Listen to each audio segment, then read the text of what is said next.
Hi, everybody, and welcome to the Better Utah broadcast. My name is Lauren Simpson. I'm a Policy and Advocacy Fellow here at Alliance for a Better Utah, and I'm kind of a new face, so filling in for Katie this week. And with me today is Debbie Sigmund from Breathe Utah. We're super happy to have you. I'm really glad to be here. Thanks so much for the invitation. Yeah, thanks so much for coming. So this Sunday was Earth Day. Happy Right. Earth Day to everybody. Indeed.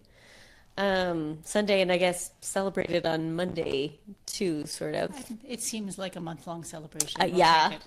yeah. Well, good, because we're still celebrating. So today we wanted to chat about our Earth, and in Utah, I think the biggest environmental issue that we have that's been, a hot topic lately is air quality. Right. So we have Debbie here to talk to us about what we can do to clean up our air, why it's a problem, what's going on. So great, let's just jump in. And next week, you can be sure to click get reminders so that you can get reminders when we're about to go live. So, Debbie, do you want to tell us a little bit about your background professionally, how you got involved with Breathe Utah? Uh, I would say that. Oh, you might want to hold it up here Okay. Oh, so right, it, right, it doesn't right. block the Choke up transmission. on the. Um, my training was as a biologist. That was getting to be a while ago. I retired, as it were, from research science, getting more than 15 years. But I think the time being trained as a scientist, but then out living in the world thinking like a scientist has been good as the years past and understanding what is important locally. That the scientific method is really useful for approaching an environmental problem. So it was 11-ish years ago, I think, that air quality had a renaissance in the public imagination. And I joined in the crowd. I wasn't quite at the beginning of the crest. At the time, Utah Physicians for a Healthy Environment was a new entity, and we need to give them credit for bringing the issue in front of the public then. A series of op-eds and articles and protests drawing connections between some local industrial efforts that at the same time as beginning to understand how significant air quality is in impacting public health. And so putting in front of the news and in front of the public that we have two issues that might be in opposition to each other and the public may wish to get involved in it. There was formed a group then to join what groups already were there. But the new one that I was a part of was Utah Moms for Clean Air. And so that was just the beginning. I had a baby, a bunch of us had babies, and we were exactly that. The rest has been figuring out how to practically make a difference. Yeah. And so there are those in that group and others who ended up wanting to continue keeping the public conversation going in front of the public and in front of microphone and in terms of rallies. And there are those of us with science backgrounds and law backgrounds who wanted to go quietly towards negotiating in the back rooms and at the table. So a lot of meetings later, now 11 years later, we have a understanding of the system, and we're using it as best we can to make those differences that help advance improvements in air pollution. Well, that's great. And it sounds like both of those sort of roots are really important. You need activists at the front lines, getting everybody riled up and I'll involved. have to agree. I don't think we'd be where we are without them. Yeah, but you also need people working kind of behind the scenes and compromise. So you guys are the good cops in the air quality. We get to play the good cop, Yeah. but we wouldn't be there if there weren't folks willing to take on the other side. Yeah, no, I think that's really important. And so you founded Breathe Utah. You're one of the founders. Yeah, not individually. It's Yeah. definitely a collective effort, and the people who helped found have been joined by others, and I'd say working collaboratively has been one of the great pleasures that has made it possible to keep moving forward, even when we had a lot of early years of frustration, of feeling ineffective, just Yeah. against the magnitude of the problem. Yeah. So do you feel like now things are really picking up steam?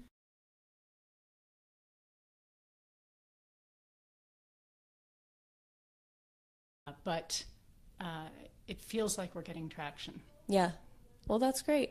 So let's talk about the problem. Why is air quality such a big problem in Utah? Are we different from other states? You know, Right. is it stuff?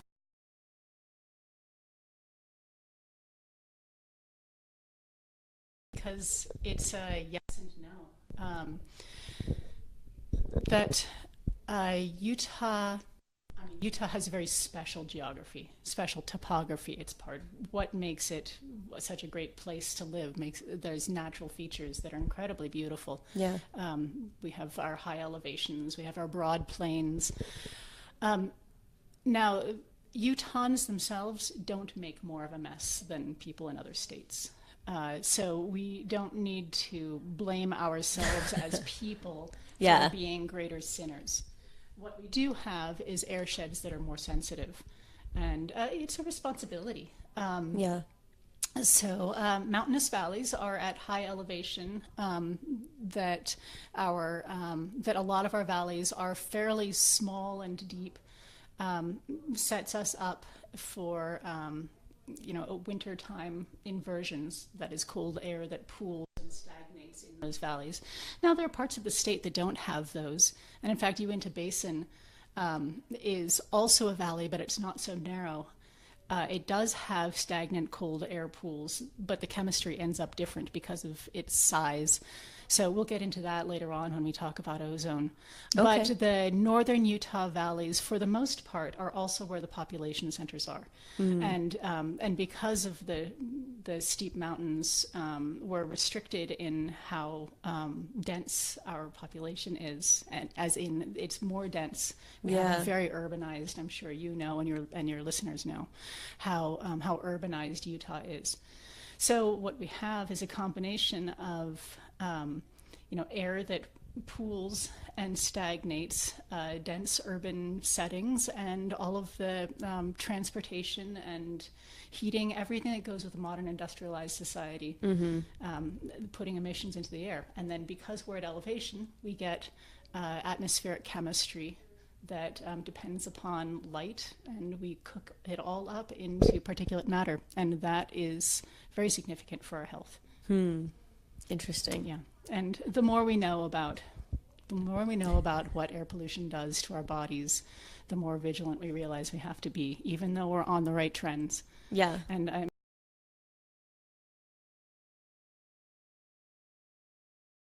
So, in a perfect world, what would your vision for Utah be? How would we kind of balance, our need to have modern Well, civilization with our need to take care of the environment and make sure that our air is nice and clean?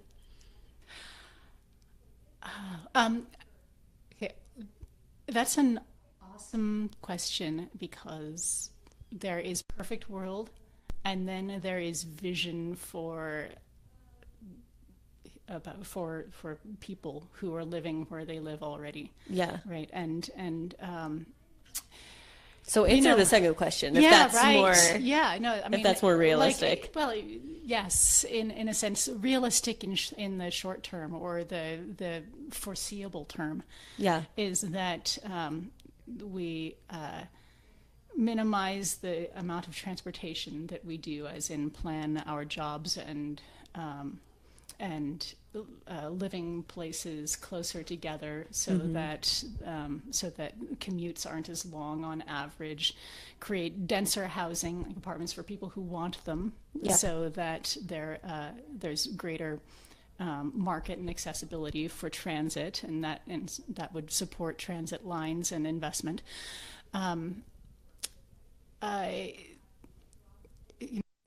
The more efficient our buildings are in utilizing their energy, the less the emissions would come from our built environment. and wherever we can transfer from direct burning of fossil fuels to using renewably generated electricity. All of these would combine to having much better air quality. It's doing all of these things is a very complicated task. But since I get to start by just painting an idealistic future, then and something you said is really interesting, because when I think of, we should drive less and we should use better water heaters, but I don't think about like what that means. Like your point about housing, like affordable housing actually plays a big role. Yeah, and I didn't even mention affordable, but of course that plays into an entire But picture. like people being able to live close to their work and not having to commute from further away. Right. Yeah. Yes, and that can bring up one interesting ironic point is that there are some, not all jobs are high tech, right? Not all jobs hopefully are service. There are jobs that need to be manufacturing, right? There are jobs that need to be, not all jobs are retail even. So, a vibrant economy that accommodates different skill levels and a growing population almost necessarily involves industries that produce emissions themselves. And it's very difficult to have jobs and work close together when you don't have a variety of employment sources. So, that's one of those contradictions that you have to come up against when you're trying to plan an ideal society, is that there will be moments of trade-off. There will a manufacturing factory produce more net emissions? Is there a best way to set it up? Can the employee transportation incentives offset the presence of that factory to an extent that the net gain outweighs the net production in pollution?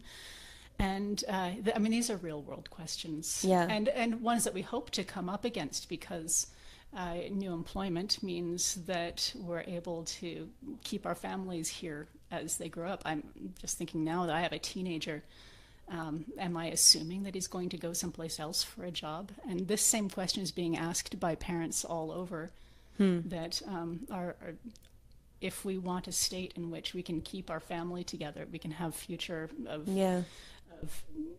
jobs here, prosperity, that we're not going to be able to make an absolute statement about what kind of industries we're able to house in our airshed. We're going to have to continue to make trade-offs. Interesting.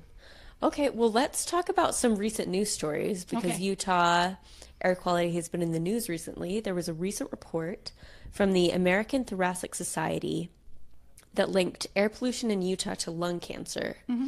And in that report, it said, it's not like a ton of people in Utah have lung cancer, because you don't have a lot of smokers. It's a pretty healthy state. But at the same time, that was alarming. That was one of the first studies that showed air pollution here is so bad that actually it looks like when you take out all of the other variables, that some of that is directly caused by, some of the lung cancer is directly caused by air pollution. That's a great summary of it.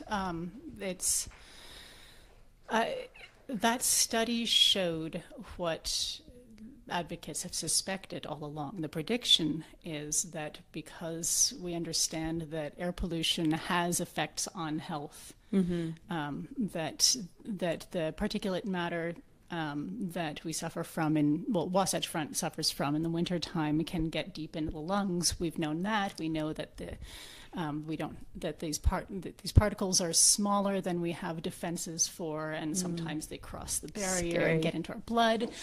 So we've understood that. The prediction is that we would see higher mortality rates as a result, and to have a result confirm that is, since it's confirming other scientific analysis, and affirms that what we're doing is important. Yeah. And so who's most at risk for... Well, as far as cancer risk, I'm sure it's mostly genetic. I haven't read I've read the reviews of the study, but not the study themselves. So as far as lung cancer, I can't tell you who's more at risk besides a resident of Utah. Yeah. Right? And there were 4 other states that had a similar increase in risk over background smoking. Okay. Now, there's another study that was published recently that reminds us that children are at risk of exacerbated lower respiratory illnesses as a result of air pollution. So is that things like asthma? Asthma is, that's not what I'm referring to, although asthma is triggered by air pollution. That is infections and RSV, which is okay. Right, I don't know what it stands for. Yeah, I'm trying to remember it. It's a respiratory, I'm going to say syncytial virus. Perhaps someone will write in and correct me. Yeah. And so these are 2 illnesses that have severe consequences and usually require hospitalization, and unfortunately mortality is associated with these conditions.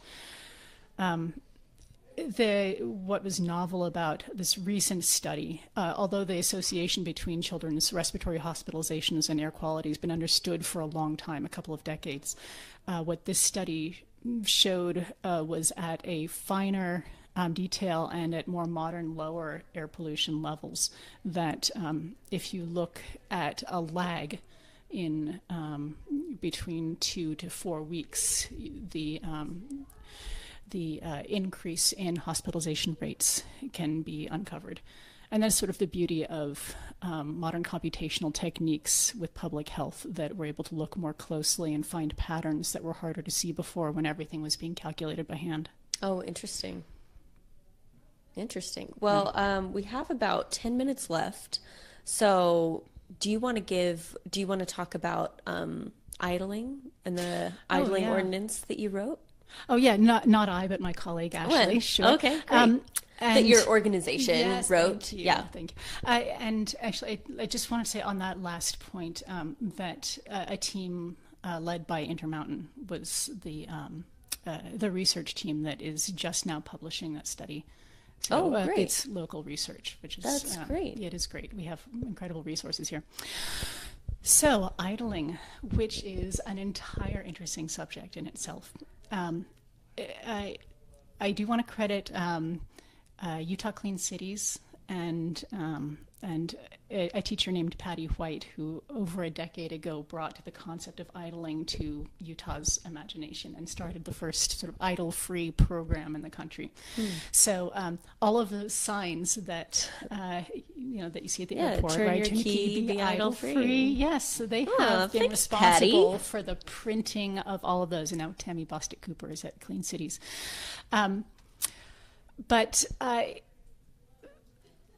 One of the utilities of the idling message is that it is one of those simple, trainable habits that there is nobody that needs to idle let's say in the majority of situations in which it's done. Right.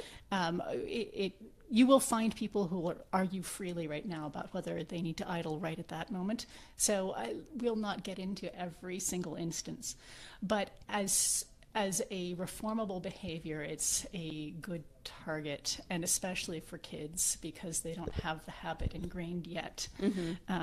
They've just got an idea of what the best practice might be, especially those who are small enough to be at tailpipe level and really appreciate the difference.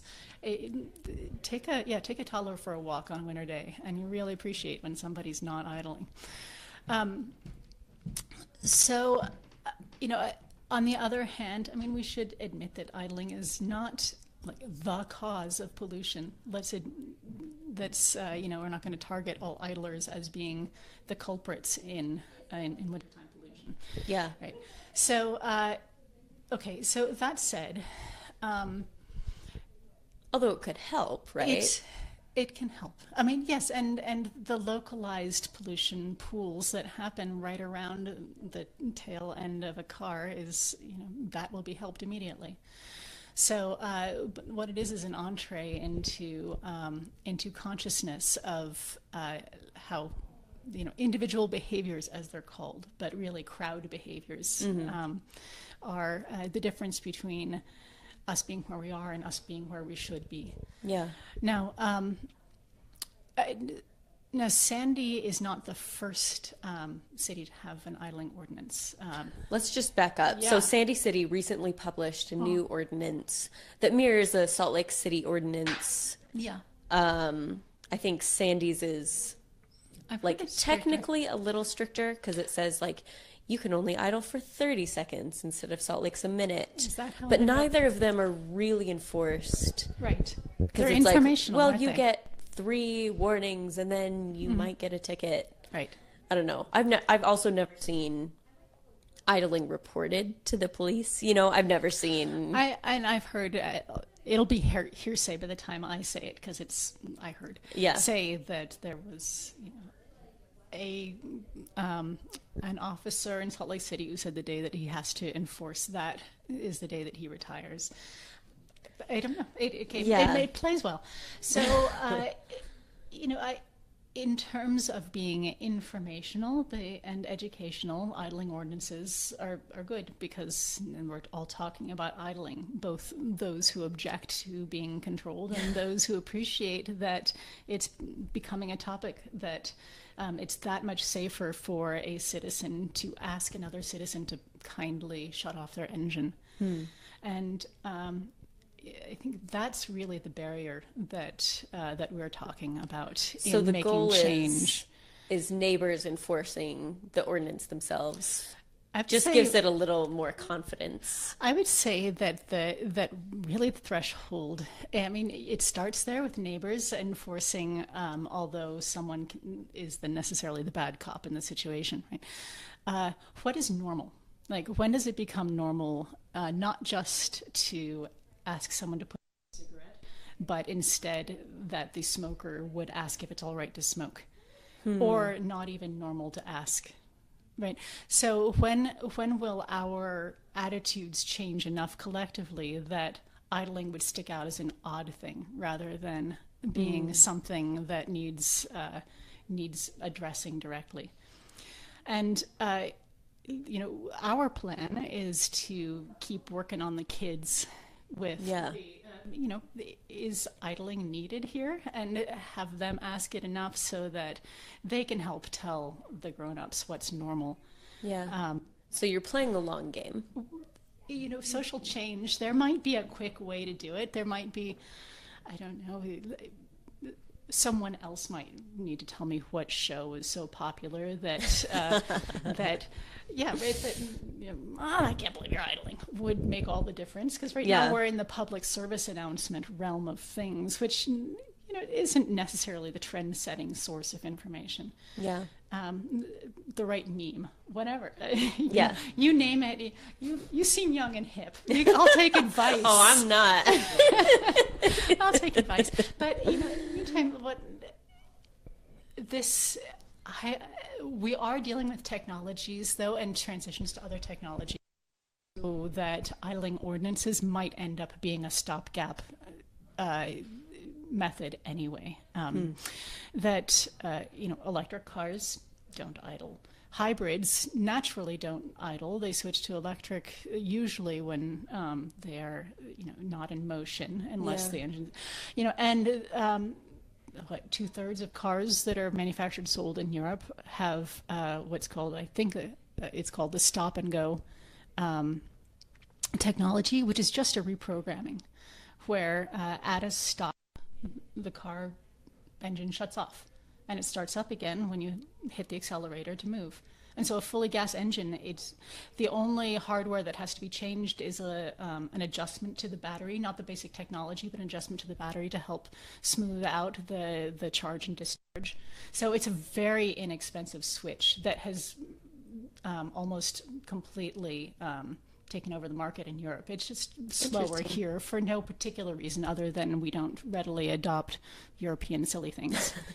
And yeah, that ship has sailed too. So, you know, it would be simple for idling simply not to be a thing without even needing to change to retrain our behaviors. And I'd say every time we are relying on retraining of behaviors to make a change, it is an entire effort in itself. I mean, think about hand washing or where you sneeze. That, I still know people who sneeze into their hands, and I cringe because I have kids who told me about the chicken wing thing.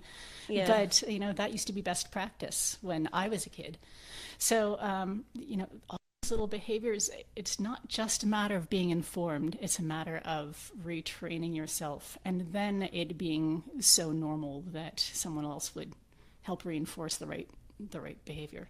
Interesting. Yeah, it is. There's a lot of psychology involved. Yeah, that's a good lesson in behavioral psychology.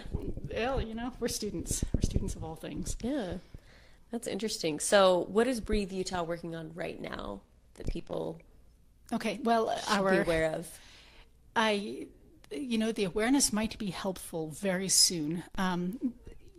Idling is not the only item that we're hoping that we're wanting to bring to kids. What we really want is using like best practices in science education, hit on a number of air quality connected concepts, and introduce curriculum into classrooms throughout kids'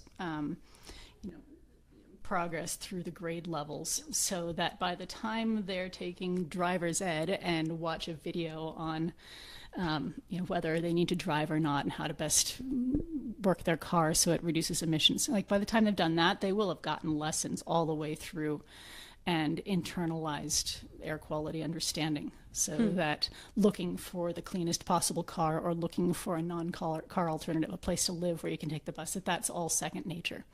Interesting.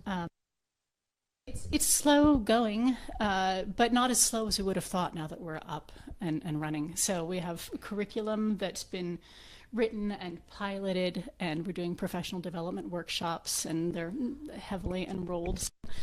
I just did a back of the envelope calculation based on census data that there's about 40,000 kids in every grade level in the populated areas of Utah. And so if we hit a few hundred teachers every year, it'll take a couple of years. It'll take years, but every teacher who incorporates our curriculum will teach their classes after year, and so we get to put, kind of have perpetuity built into the system. That's very cool. So it's an initiative, and We'll take donations. We'll take willing teachers and willing administrators, and help get this good quality curriculum in everybody's hands. That's great. What age? What grade did you say? Fourth grade? There's some really good tie-ins. Core ties. Are you familiar with the core curriculum? No. Yeah. So there are core standards. I said, I'm old and not hip. Right. Hip people know. Yes.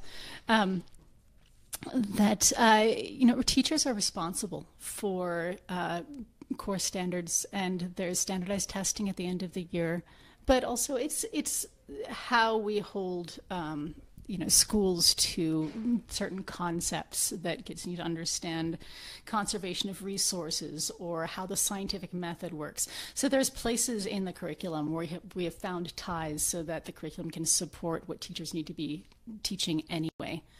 And that way we can use the professional development workshop method to give them the curriculum and help them with a problem that they have, instead of putting an additional burden on them. So that's one of those systems that you want to work with, because teachers work hard enough as it is. Yeah. And if we give good quality curriculum to kids, and they come out understanding the scientific method better as well as air quality, then we've really accomplished something. Well, that's great. Is there anything else you want to add that I haven't asked you about? That, Actually, we had mentioned ozone at the beginning, and I would like to wrap back around Sure. because we are leaving winter and entering summer. And in the Wasatch Front, that's ozone season. Now, in the Uinta Basin, wintertime is ozone season, and that's good, complicated chemistry. We won't get too much into it, except to say that their sources and meteorology are a little different.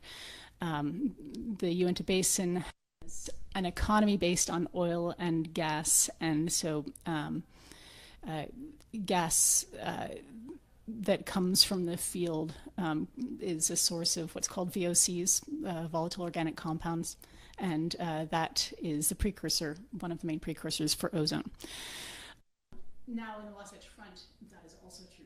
The VOCs are precursors to ozone, and here the sources of VOCs are, do include evaporation from gasoline, but also come from all of our construction and small businesses. Coatings of every sort.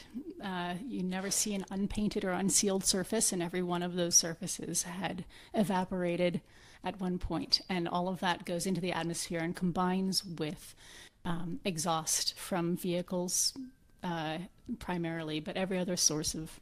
Okay. And there was a report by the American Lung Association that showed that Salt Lake and Provo, that area, those valleys, had the 18th most ozone pollution in the United States, and which was news to me. Yeah, the ranking would probably vary from year to year. We had a very bad fire season last year. And a lot of precursors got brought in from upwind. Okay. So the ozone story gets somewhat more complicated because you have to take into account the regional air masses. But the chemistry is also quite well understood and straightforward. And so our dependence on burning gasoline for transportation and not just transportation of us, but freight and goods, that there's precursors that come from that and from vegetation and from evaporation, and those all combine in our high elevation light. Okay. So the So what fact should that we we're be at- doing? Well, so we can't make our UV light less strong. And that's what distinguishes where we are from other places. As a society, reducing our dependence upon using fossil fuels for transportation would be a good way to look.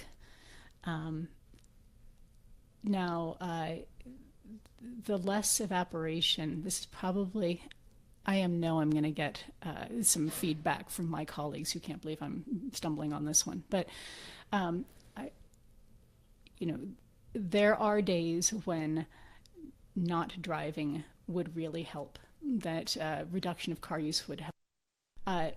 Now, on every day, reducing the amount of VOCs that are released would help. And so I think I would like to go back to this. I see ozone as something that we can do something about individually, but that's really where we have to work as a society to emphasize better technologies in getting our goods transported, and higher efficiency vehicles, electric vehicles. Yeah. Well, great. That is really informative. So for, the winter, the particulate in the winter and the inversion smog, then that's more on individuals, but then in the summer to reduce our ozone pollution, there's a society, and that's where technical innovation and maybe government regulation would come in. Well, yes, we'll talk about policy the next time you have Okay, me over. that's great. I'm looking forward to it. We can get into more behavioral psychology of the U.S. population. Fantastic. Great. Well, thanks for joining us for our broadcast today. You can follow us on Facebook, Twitter, Instagram. Our handle is at Better Utah. And you can follow Breathe Utah. I don't know if you guys are on social media. Their website is very much. breatheutah.org. And Yes. what's your social media handle? At Breathe Utah. Okay, perfect. So you can subscribe to get to our emails to get updates, and you can join us next week at 12:30. Okay.